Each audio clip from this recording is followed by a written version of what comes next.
Adi, is a life, is a day. Nagbabalik na naman ang inyong inday dito na parang radyo bombo radyo. Hindi rahalata na napagod yung ating toast dito. Kagabi, nag-away na naman kami ni Wayne kaya hindi man talaga yan maiwasan yun. Sometimes merong a misunderstanding. Kay busy man kayo siya sa iyong cellphone niya. Nalagot naman ako kay gusto ko man ang kanyang attention and the labing-labing is the hugging-hugging of Inday Elgin. Unya kay wala man ko niya na to gaano attention. Bitaw ay, gusto ko lang sana na magpabantayan si Jack sa kanya kahapon pero hindi ko man masabi-sabi kay alam nyo, ang birim bigat sa aking isip at pusuan. Mahirap ako open up sa aking mga nafe-feel. Hindi ko masasabi na win, you know, I'm the this one, I need this, I need that. Kaya, pag nagsumpong na yung Inday Ilgin, mag-play the mindset dayon na siya. Mamudi na dayon. This never refrigerator for today, namudi lagi ko kagabi eh. Tapos nagtanong siya, sabi niya sa akin, what the happening? Unsa na naman ang nahitabo sa iyo? Ano ang nangyari? Bakit ka na naman parang namode na naman? Hindi ko naman siya masabihan na ito yung dahilan. Kunti yan lang yung dahilan pero ang inyong inday na very di ba? Gubot yung balay. Is the very O si Jack, akin muna ito siyang bihisan at saka ito maglalaro muna to siya ng konti-konti siguro dito kay kagigisin lang itong kabata natin. Wala pa rin ako masyadong busis dyan pero medyo meron na konti. Tukan. Ay, iyang mataba ang naming sore eyes. Hey! Ansa na? Ay! Dance ka? Alo, nag-dance. No more. Morning! Medyo pabalik na yung aking boses pero tawag nito. Uy, namin nag-burles dire. Nagliligpit kami. Lipstick sa kubi. Put them in there. You've got clean clothes to put on? Hi! Nandito siya, oh. Naglalaro. Mura ko gitawang kay giubo ko ba. Unsa man ni oy natukan man sinuon ako. So nagligpit na po yung mga bata. Kagabi nga balikan natin yung mga chismis Maritin Inday Ilgin bakit kami nag-away. Parang sa lahat ng Pilipina ako yung pinaka OA pero okay lang yan kasi lahat tayo meron tayong side na OA na ganyan. Kung wala kayong OA side you very lucky kasi ang utak ninyo is very mentality is the okay. Sinabihan niya man ako na bakit daw ako nag-OA na naman. Unya sinawag man niya akong weird people. Sabi yung people. Pag sabi niyang weird people, nagalit ako ng sobra-sobra. So, hindi na ako nag-imik. Lumalis ako at si Jack dinala ko si Jack sa kwarto. Natulog kami si Jack ng kaming dalawa. Natulog sa aking kwarto. Hindi na ako nag-imik hanggang kinabukasan na. So, ngayon, hindi masyadong halata. Nagaling kami nag-away today. Oy. Tapos, pumunta siya sa aking kwarto. Sabi niya sa akin, pagka-morning to make the long story short. Sabi niya, are you okay now? Hindi ka na moody? Tinubag ko siya. Sabi ko, hindi man ako mode. Nagligpit pala ako dito kaya dadalhin na namin to lahat ng mga gamit. Kaya sa amin man itong mga gamit. So, sinabi ko sa kanya, I was okay yesterday.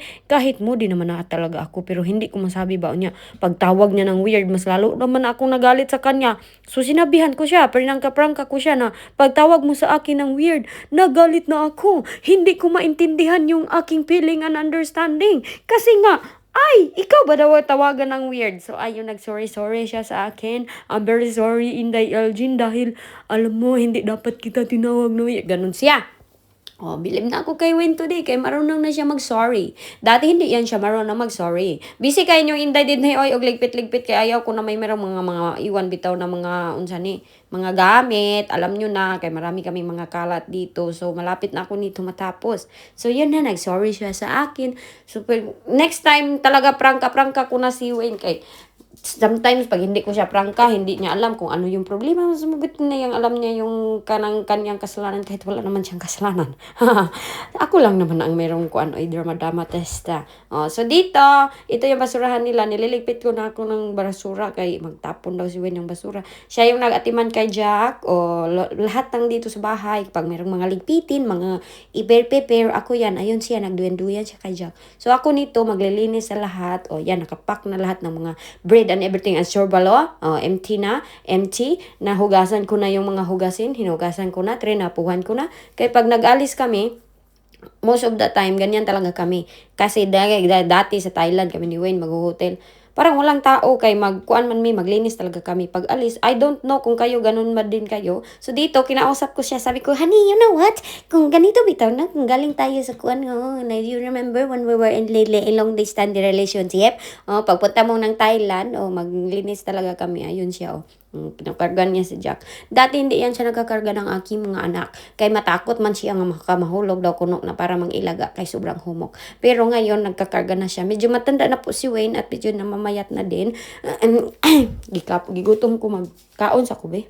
Nag-voice over ako, nagkain pala ako ng grapes while voice over. So yan, pero manasan ko na lahat.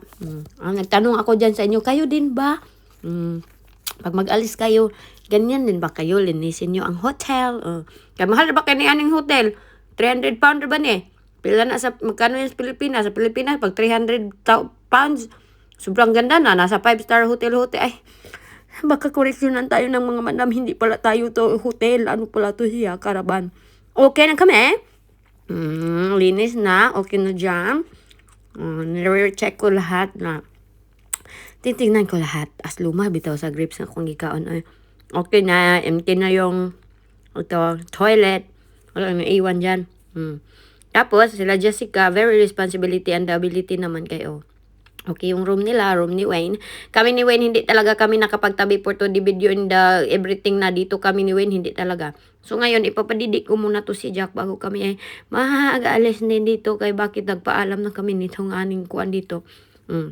Ito na yung huling araw namin na vlog dito sa caravan. But I did enjoy it kahit wala naman akong boses. Mayroong mga nagsabi, paano daw ako nakapag-vlog na, wala man boses, okay lang kay mag-voice over.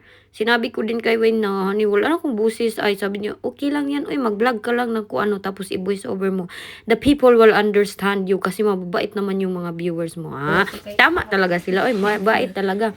Ayan si Jack. Mula nang dumating kami dito, hindi yun talaga ako nagka-problema kay Jack. Si Wayne lang yung problema sometimes kay mag-away-away man. Pero hindi naman na sobrang worse. Nakagaya dati, maglayas-layas ako. Kay maanaman ko yung postpartum ko dati. At tapos yung mga tao na mga feeling perfect, kay i-judge din kanila na, ayun ba yan? Bakit ganyan yung utak? Hoy, punta kayo dito ng UK, para makarelate kayo sa aming understanding and the feelings in the UK. Na sobra makadepress dito, lalo na pag malamig. Kaya dyan, kumakain dyan, inaandam nila yung, kinuha nila yung charger, yung iPad, yun lang yung ginawa ng aking dalawang mga anak. We don't control them kay pag i-control namin so sila pangit mong laki ang bata ba controlling. But si Jessica this time nakaka-experience siya ng control sa school nila at binubuli siya. Ngayon pa siya nag-open up sa akin kasi natatakot man to sila mag-open up sa akin sometimes, baka daw pagalitan ko. O di ba? Makita niyo yung carpet at saka sofa nila, hindi naman ganun kalinis, no? Makita talaga yung brown. So sinabihan ko si Jessica at Jenny, do not allow someone else to control you. Kaya hindi ka namin kinukontrol ng iyong daddy at dito kay inaano daw siya, binubuli na. Pag meron daw gustong ipagawa sa kanya, tapos hindi niya magawa, magagalit, iiyak daw, tapos isumbong siya sa teacher. So, sinabihan ko siya, next time, sabihin mo, nasabihin ka sa mami, kay para kausapin ko yung teacher, diba? Ayaw ko mabuli yung aking mga anak. Isa din sa reason na bakit ayaw pa kami ni Wayne ipauwi ng Pilipinas this time. Kaya nakadecide naman talaga kami before na sana uwi na lang talaga kami. Pero pa nung sinabi ko na meron kaming classmate dati na half Filipina, half American, tinatawag namin siyang fake American yung kuan ba? Amerikanang hilaw. Tapos natakot na si Wayne. Baka na mabuli yung kanyang mga anak. So, ayan yung reason. Natapos ko na magbihisan si Jack. Lalabas na kami dito sa kuan. Mag-inom pa dahil kong tubig kay baka may-UTI na naman ako. Yun yung problema sa akin kasi mabilis ako mag-UTI sa mga sabi-sabi dyan na hindi Elgin daw uwagan para daw akong iro daw kuno na grabe daw kung malandi parang iro na uwagan. Yung ano bang uwagan sa Tagalog? Oy, basta yun na. Hoy, wag kayo magganyan yan. Kay ever since kami ni Wayne, hindi talaga kami marunong magganyan-ganyan na kuan. Kay natatakot din ako sometimes pag mag-contact kami. Mag-UTI ko kay kahit malinis, after and before, ambot nga no. Sa akin siguro tong kuan kanang side effect ba. Iwan ko merong mga nurse nakikinig dyan. You advising Inday Elgin. Okay, malinis na itong caravan. Parang hindi naman lang tinirahan. Dito si Wayne, nagsulusulo na siya, nagtulog din ha. Okay lang din naman si Wayne no, kay maintindihan niyo man ako. Tapos Diba? Hindi siya demanding kay kung sa ibang asawa pa to ganito. Nako, hindi makaintindi sa sitwasyon mo na very busy in the world. Wala, naghanap na ng ibang babae. Wala, goodbye Inday Iljen in the Philippines. Maghanap na kong ibang babae. So, ayan na si Jack. Nag-recheck kami. Nakalimutan namin yung, muntik na lang, makilimutan yan si Lulu. Yan kanang kinikit-kit niya ba? Yan yung toy niya. Iwan ko saan na yan ngayon. Kay ngayon na voice over na ito, tapos na ito na voice over ko. So, sige, nagbabay na kami. Happy si Jack. Smile daw na akong bata. Sabi niya, hi. Ganun siya, di ba? Tapos, ayan na, sasakay na kami sa sasakyan. Mag-upo ako dito sa likuran. Si Wayne yung nag-drive. Never niya akong pinadrive. Ay, nung nalasing lang siya, yun na time, pinadrive niya ako kaya hindi siya pwede mag-drive dito pag nakalinom ka. Hindi pwede. Buti na lang kay nakapasa na inyong Inday kaysa naraba kay grabe raba ni nilang panaway sa ako. Nga. Ansa man na ang tagal-tagal lang mag-driver, ang bobo-bobo na hindi mapasa-pasa. So, I passed my test when I was 7 months pregnant of the Jack. Ako lang buntis, nag-take. Ako, marami din naman nag-take na buntis. I don't know kung ano yung mga story nila. Basta kay ako, nakapasa ako. I'm very proud na nakapasa ako sa aking pag-driving. Kahit sometime nagpapanik naman ng inyong Inday. So, nilalako dito sila. Pinagalitan ko yan si Jenny at si Jessica. Kaya nag-aaway yan sila dyan sa loob. Pinagalitan ko, sabi hindi mag-away-away. Ayan, meron siyang nibor-nibor. Magbiyahe nami. Sugod na kami ang biyahe. Ang si Wayne man kay hindi man niwala ba sa kanang hindi siya religious, pero every time na magbiyahe talaga kami, sa isipan ko mag-close talaga ako ng aking mata tapos sabihin ko, Lord, please guide us sa aming biyahe, lalo na pag alam nyo ba, ang tinatakot ko talaga yung tag 6 hours na biyahe. Sobra takot ako. So ito na po yung last vlog natin dito sa caravan. Paalam na sa ating ito na, paalam na sa kanya. At least meron tayong another new experience kasama ang Jack. Kay dati si Jessica lang si Jenny. Maraming salamat.